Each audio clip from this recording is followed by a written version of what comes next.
I'm thrilled to have here for the first time ever somebody who I've known for a very long time. Rooted for him when he was on the campus at the University of Michigan, and interviewed him, covered him, and now pleased to be able to call a friend. A 3-time Super Bowl champion, 5-time Pro Bowler, 2-time leader in interceptions in the National Football League season. Good to see you, Ty Law. Man, thank you for having me, Rich. Man, this is awesome. By the way, man, this is the nicest set I've ever been on. Man. No kidding. Absolutely. You've been on a ton of sets. Yeah, I've been on a ton of sets, but this is comfortable. Thank man. you. Feel like I'm at home. Good. That's the idea. So I'm gonna cross my legs and get comfortable. That's all right. All right. Go to the fridge, grab whatever you want. All right. You know, we'll give you the remote, but you can't change the channel here.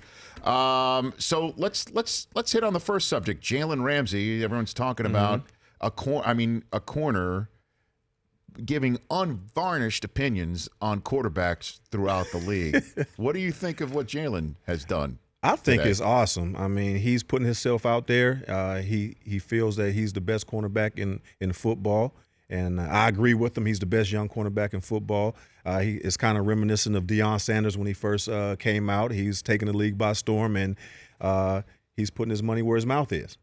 But you don't think that he's drawn more of a target to the team, or that's what you want? No, I know you do, but to say somebody sucks, I mean those Flacco quote unquote sucks. You know what? Now he's a little bit harsh with it. You know what I mean? I wouldn't take that approach, but that's who Jalen Ramsey is. So if he thinks you suck as a quarterback, the time you play him, he's challenging you to come after him. You know what I mean? So if you're gonna challenge him, go at him. You know what I mean? But if he can back it up, talk as much trash as you want, because he's going to be around for a long time. So I guess that's one thing, is that you put a target on your back and you can walk the walk and talk the talk. Absolutely. As he can. That I get. What about what he said about his own house? And again, let's just review what that is, where he talks about how Blake Bortles the playoff Blake is somebody that he likes. But that he goes against the scout team in practice because if he went against them, it might mess with his confidence, is what he said. Well, I think some of those comments need to stay in house. But I did the same thing, going on the scout team so I can play against the Tom Brady, whoever the starting quarterback was. I wanted to get challenged day in and day out. So you would practice on the scout team? Yes, I would practice on the scout team just to get the reps that I feel that I needed. You know what I mean? I think any good cornerback will do so. You want to go out there not just against the scout team wide receivers. I need to be playing against the Troy Browns. I need to be playing against the Randy Mosses, Tom Brady's. That's who I need to be playing against in practice to prepare for the game. So I totally get where he's coming from. But he's let stuff in-house out there. He also talked about the play calling, and it was correct. The play calling was very conservative in the AFC Championship game last year, and it was predictable, run, pass, and that they should have had more confidence in Blake Bortles. But I guess let me ask you this question: how do you think Tom Coughlin is taking all this today in Jacksonville? Well, I think Tom Coughlin is going to put his foot down. He's probably going to pull Jalen into his office and say, "Look, what happens here in Jacksonville in this locker room, it stays within the locker room. If you have a problem with somebody on your team, you talk about it here, not through the social media, not through the media and things like that." So I think he's going to take a little bit of time to get through to him, but he's going to put the hammer down because everyone knows how much of a disciplinarian Tom Coughlin is, and he'll change that program around. How would Belichick have handled this if you had told this to GQ? Manning isn't all that. I would have been. I would keep going on. Belichick is going to bring you in right away. He's going to probably give you an ultimatum. You know what I mean? If it depends on what type of player you are or who you are as far as part of the organization. Someone like Jalen Ramsey, he's not going to get cut. You're not going to threaten him like that because he'll get picked up in a hot second. Everyone knows that. But he's going to let him know that this is how we do things around here, and either you get on board or I'm going to find a way to get you out of here. But also, you wouldn't have tried it, right? And I'm not saying that because of it's your own personal choice. That's Belichick there, right? See what I'm saying is that, and I love Jalen Ramsey, all right, and Me too, man. Okay, love him. I love just the way he plays, and I do love, like I said at the top of the show, nobody talks about how the Jaguars are going to have a target on their back. Nobody's ever said those words, ever, in 20-some-odd years, okay? No matter how successful they have been prior to last year as well, getting to an AFC Championship game under the Coughlin regime. But the issue is that Ramsey, knowing that's Tom Coughlin upstairs and that's Doug Marrone there, still talk to the GQ reporter, and he has to know that this stuff's going to come out. Like, you wouldn't have tried it with Belichick. I mean, out of respect, you right? know what? I have to admit, as a young player, I've probably did a few things or said a few things that didn't go across well. But you got to understand, he's still a young guy. He's a Pro Bowl. He's already one of the, top dogs in the league, and he's still learning how to be the ultimate professional. So I think they're going to embrace his brashness, his confidence right now as far as the organization. Normally, the quarterback is the face of the organization, but he's slowly but surely becoming the Jacksonville Jaguar that everyone talks about. When you talk about that team right now, you're talking about Jalen Ramsey, and it might be a method to his madness. He wants to bring the attention to himself because he knows he can back it up, because people are going to root for him to lose. A lot of people don't like, when an athlete comes out and is that confident, that brash, and able to talk, about their teammates or whoever else across the league. It's just certain things that you typically don't do or don't hear from a player, but he's like, bring it. So, I mean, I love it. And I think the team is going to embrace it, but Tom Coughlin is probably going to be like, you know what, let's tone it down a little bit. I want you to be who you are as long as you're out there playing good football and helping us win. Back in 60 seconds with Ty Law. We'll hit on the Patriots. I'd love to know what you think of what's going through the minds of Earl Thomas and Richard Sherman, who are obviously in two different spots right now. One who's holding out in the place that he's only known professionally in Seattle, and another guy who's coming off an Achilles injury and trying to be a top-notch corner in his 30s coming up. Okay. Ty Law here, back at 60 seconds on the show. The pride of Aliquippa, PA. Ty Law here on the Rich Eisen Show. How do you go from Pennsylvania to the University of Michigan? How'd you get to Michigan from there? You know what? The plan, to be honest with you, was to go and play in the ACC. That was my dream coming out of high school. But at the end of the day, what was most important to me was for my grandfather to see me play. It was a little far to get to where I wanted to go for him to see me. So I decided to go to the University of Michigan. At the last minute, I think I was the last recruit signed at the time. And it worked out for the best. It was the best decision that I ever made, but I based it totally on my grandfather being able to see me play. Because if he couldn't come, we're playing 5 or 6 games on national TV. Sure. So he wasn't living in Michigan? No, it was Pennsylvania. I was raised by my grandparents. Yeah. Oh, interesting. Yeah, so it's he never missed a game before, but I definitely wanted to leave Pennsylvania. I didn't want to go to Pitt or Penn State. I wanted to make a name for myself coming up. He's the next Tony Dorsett, isn't it? No, I wanted to be the first Ty Law, so I wanted to do my own thing. And when you were there, you were the guy who was helping recruit Charles Woodson? Yep. I was the one assigned to Charles Woodson. I have to give him take him on his recruiting trip. Had to be the one, checking up on him, giving him the phone calls and things like that, trying to get him to the University of Michigan. So from Ohio, and I was very glad to do that. I wasn't a Buckeye fan, still not a Buckeye fan. Respect them, but I'm a Wolverine all the way. So I'm glad that I was able to steal one of their best, help steal one of their best, and bring him to the University of Michigan. And he gets the Heisman Trophy, goes on to, be the great player that he was in college and in the pros and the future Hall of Famer. So it's awesome. And then it's amazing how on one snowy night in New England, in the backfield of a playoff game between the Raiders and Patriots, converging in the backfield, is Charles Woodson and Tom Brady. Yep. And ball comes loose. Tuck rule appropriately applied. Very appropriate. Very appropriate. Do you ever talk with Charles Woodson about this conversation? Till this day, Charles does not want to talk about that. If I bring it up just in joking, he gets a little irritated. So, of course, I just got to, dig a little bit more. Because it was funny because after the game, normally every time I play against Charles, we meet up in the parking lot and, just chop it up. But after that game, I'm coming, by his buses. I'm like, where Charles? You know what I mean? He ain't gonna come all his boys. So I seen when he came up, I was like, Wood. He walked straight on the bus. So in typical Ty Law fashion, I'm gonna go and say, man, you gonna come talk to me, man. It's just a game, even though it was to go to the Super Bowl. So I walked on the bus, on the front of the bus, and I was like, Wood. You boarded your Raiders bus? Yeah, I boarded the Raiders bus, and then everybody was sitting there looking. So I said, you ain't come out. He said, man, I ain't with that, man. I ain't with that. And I was like, F y'all did. That's why y'all lost anyway. And I ran off. The whole team about got up, was like, about to try to come chasing me and stuff like that. So I hurried up and ran off the bus. Yeah. Your quick first step came in handy. Yeah. That first step came in handy. But Charles was pissed. But I say, you know what? We go beyond this game, and I understand that you was upset that we're going to the Super Bowl, but I had to give it to him. And I say, that's why it's going to be a long-ass flight home. And I ran, so so wow. that was that. So he never forgave me for that too. So that's why, I got to keep my head on the swivel if I ever go to Oakland. I bet. What's your relationship with Brady like now, Tom? The relationship with Brady is great. I just seen him up at training camp. About a week ago. We got to chop it up a little bit, and we go back. I sold Brady his first home. He bought my home.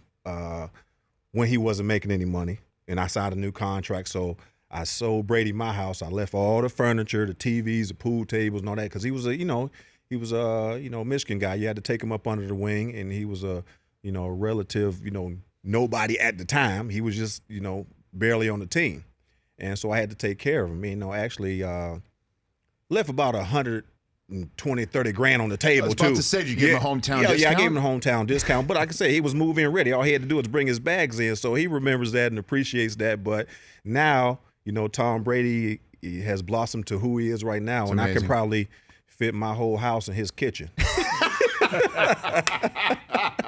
Oh, man. And he, this week, on his weekly radio appearance up in Boston, I mean, it was all rose petals talking about Belichick in a way. I mean, he was just pleading the fifth, a couple of months ago.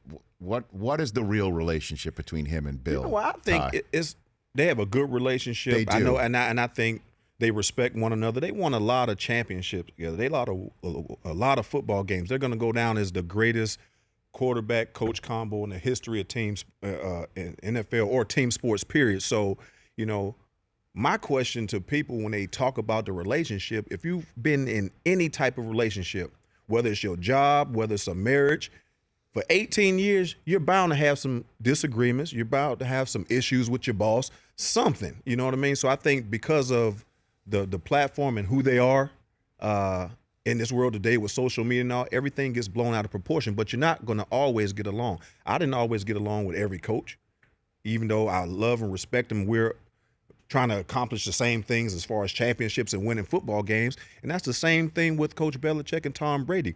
They're going to keep it in-house. A couple things got out, and I think more speculation than anything, and it created this story. But you have never seen those two guys buy into it, because when you see them talking, it's about love, respect, and winning football games. Are they out there having dinner every other week? Probably not.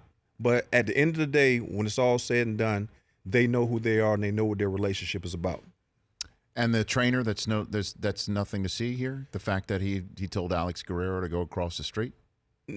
Alex Guerrero was already across the street. Well, I mean, we're told that he couldn't come into the facility, period. Well, that's not true either, because like I said, I was just at training camp, and Alex Guerrero was right there still working with Tom at the facility. He wasn't hidden. So I don't understand what this whole hoopla is all about, because after practice, and the one thing that I must note about Tom Brady as well, they had just got done with practice.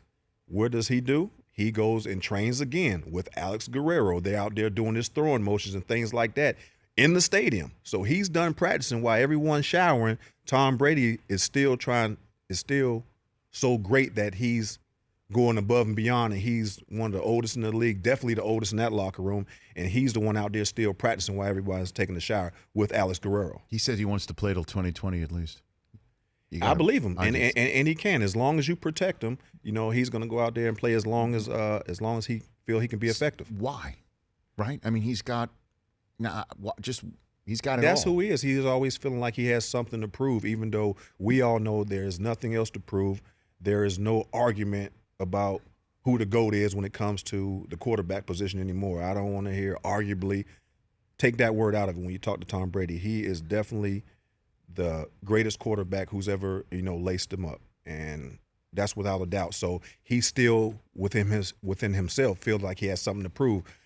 And that's what makes him great. Ty Law here on the Rich Eisen Show. What do you think's going through Earl Thomas's mind right now, Ty? Probably a sense of loneliness right now because, most of his compadres that he's played with and created the Legion of Boom with are gone. So he's there in an unfamiliar situation, even though he's been with the Seattle Seahawks his whole career. He's like, look around, my boys are gone. I've been there before myself. And he's seeing all these players getting big paydays.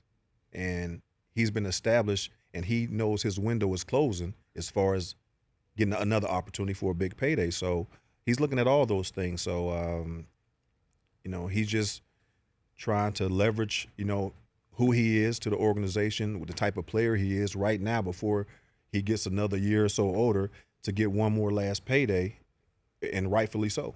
How difficult, steep a challenge do you think it is for Richard Sherman coming back from an Achilles?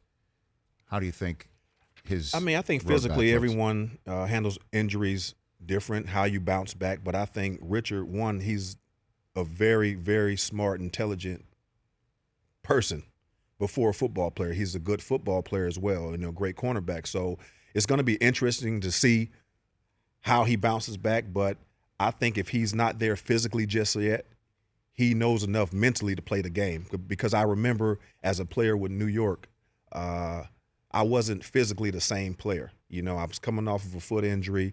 I was probably 10, 12 pounds heavier than I ever played with. So I couldn't play physically like I wanted to, but I was sharp enough mentally, and I had enough experience mentally to still excel, and I ended up leading the league in interceptions with 10. You know what I mean? And that was playing from a mental standpoint, just playing games with the quarterback, playing against receivers and playing mind games. But physically, I couldn't go out there and do the same things that I used to do. So hopefully Richard's game evolved to that if he's not physically able to do what he used to do. Do you think of the Hall of Fame often? When people ask me about it, but I don't lose any sleep over it because I understand the process. I know it's hard. I'm very blessed to even be in the conversation. When I was a finalist the last couple years, and just to be in the room with all those gold jackets and all that greatness, seeing the guys I looked up to, like the Mean Joe Greens, the Tony Dorsetts, and the guys that I played with, and just the fact that I'm being mentioned and I'm here as one of the 15 guys that has an opportunity, that's a blessing in itself. You know what I mean? So, if it's meant to happen, it will. Of course, do you want it to happen? Absolutely. Do you feel that? But everyone in that room, all 15 guys have a story and have a case. So I'm realistic about that. You know what I mean? But like I said, let's let the chips fall where they may. But hopefully one day I'll get to be a part of a new team. So if you are, you'll go, right? Oh, absolutely. Okay, absolutely. And I really think, I respect and love T.O. so much. I mean, as a colleague, as a person that we played in the same era. Everyone knows that T.O. should have been a first ballot Hall of Famer. I'm sitting there in the room with him wanting to be chosen myself. But if I had a vote, I'm picking T.O. because he's supposed to be there. And everyone knows that. I just think that he could have handled it a little bit differently, but that's T.O. You can't tell him, what he's going to do. You know what I mean? But I the way I look at it is you had the biggest platform that you can possibly have. If you wanted to make a statement, you had 30 minutes at the Hall of Fame ceremony to say whatever you had to say. If you want to cuss somebody out, you can cuss them out right here and tell everybody how you feel about it. But more importantly, missing the opportunity to bond with your new teammates, show them the love and respect that they deserve by paving the way and welcoming you to the family. That's the thing that he's never going to get back. But I respect what he did and chosen to do it his own way. And I'm just going to leave it at that. I think he's a great player. He's a Hall of Famer. No one's going to ask how many years it took you to get your yellow jacket. You got that gold jacket now. Yeah, and Ty, as I appreciate you coming on. I hope you get that jacket. You deserve it. Appreciate it. You deserve it immensely. And plus, I would love for you to get that jacket so you can go into the Hall of Fame and see the guy in a gold jacket who changed the rules of football because you picked his quarterback off 3 times at the 2004 AFC Championship game. Because that's what Bill Polian did, right? Huh? That's what Bill Polian did. Yeah. He gave me a hard time, but I look at it as a sign of respect, even though it's probably not written like that in whatever rule book, but by. It's the tie law rule. It's the tie law rule. I mean, I like that. I mean, it sounds good to me. Well, I don't know if you want that because of all these flags, all these flags that we see of illegal contact on the field on third down across the field when the play's not even run there. I'm glad it's I'm your not. fault, you know what? I'm glad I ain't playing right now because with all the fines going on and the way I was taught to play the game, I probably wouldn't get no check, at the end of the week because they taking your money too much. But it was originally the Mel Blunt rule. So after talking to Mel, and I was like, he is one of the greatest to ever do it. So now years later to say it's the tie law rule, I'm sitting there with Mel Blunt, man. I feel good. Well, so say it's the Mel Blunt rule, but the tie law re-emphasis. Yes, absolutely. Good to see you, Ty. All right, thank you, man. You Thanks for got having it. me. At official tie law on Twitter, and then what's your business that folks should get out to do? Launch Trampoline Park and mysneakercloset.com. Those are my two business entities, so check it out. Check us out on Instagram, Twitter. Man, we there. We doing the thing. Well, that's great. It's good to see you, Ty. All right, appreciate Come back. it, man. That's the first of many times here. Ty Law. Anytime. You got it. Ty Law here on The Rich Eisen Show. The Rich Eisen Show, weekdays at noon Eastern on Audience.